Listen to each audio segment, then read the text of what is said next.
രാഷ്ട്രീയത്തിൽ ക്രൈസ്തവ സഭകൾ ഇടപെടരുതെന്നും സഭകളിൽ രാഷ്ട്രീയക്കാർ ഇടപെടരുതെന്നുമുള്ള വാദങ്ങളും പ്രതിവാദങ്ങളും സമൂഹത്തിൽ അലയടിക്കുന്നുണ്ട്.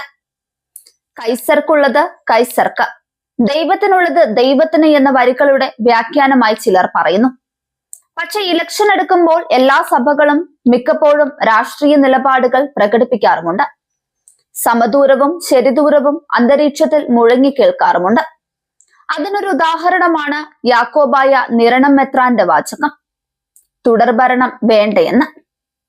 ജനാധിപത്യ വ്യവസ്ഥിതിയിൽ ഏത് പൗരനും അഭിപ്രായ സ്വാതന്ത്ര്യമുള്ള നാടാണ് നമ്മുടേത്.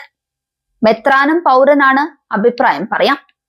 എന്നാൽ വേറൊരു രീതിയിൽ ചിന്തിച്ചാൽ മെത്രാച്ചന്മാർ സഭയുടെ വക്താക്കളാണ്. അവരുടെ അഭിപ്രായം സഭയുടെ അഭിപ്രായമായി പരിഗണിക്കപ്പെടും.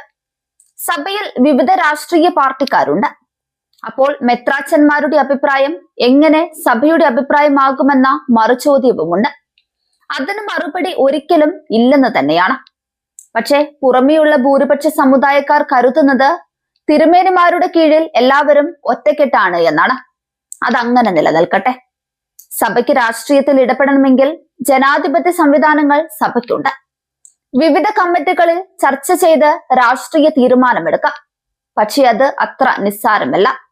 ചർച്ച അവസാനിക്കുന്നത് തർക്കങ്ങളിലും വഴക്കുകളിലുമായിരിക്കും. ഭിന്നിപ്പ് എന്നതായിരിക്കും അനന്തരഫലം.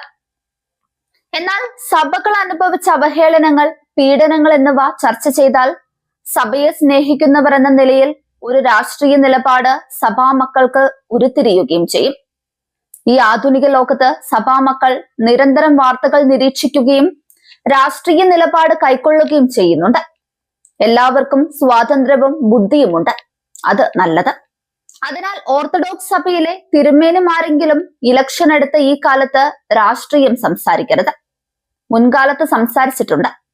അതിന് മറുപടിയായി എതിർ രാഷ്ട്രീയക്കാരുടെ വാക്ശരങ്ങൾ ഏൽക്കുന്നത് പലപ്പോഴും സഭാ നേതൃത്വത്തിനല്ല, സഭയെ സ്നേഹിക്കുന്ന വിശ്വാസികൾക്കാണ്.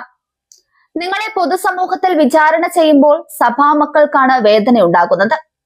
നാളെ രാഷ്ട്രീയ കക്ഷികൾ ഭരണത്തിലേറുമ്പോൾ ഞാനാണ് നിങ്ങളെ സഹായിച്ചത് എന്ന് പറയാനുള്ള ചില കുപ്പായ രാഷ്ട്രീയവും സ്വാർത്ഥ രാഷ്ട്രീയവും സഭാംഗങ്ങൾക്ക് മനസ്സിലായിട്ടുണ്ട്. എല്ലാവരുമല്ല, ചിലർ മാത്രം. പരിശുദ്ധ കാതോലിക്ക ബാവയുടെ വാക്കുകൾ ഉചിതമാണ്. സഭാമക്കൾക്കറിയാം ഉചിതം എന്താണെന്ന്. പൗരോഹിത്യ പ്രമുഖർ രാഷ്ട്രീയം കളിക്കാൻ, രാഷ്ട്രീയം പറയാൻ ദയവായി ഈ ഇലക്ഷൻ സമയത്ത് ഇറങ്ങരുത്.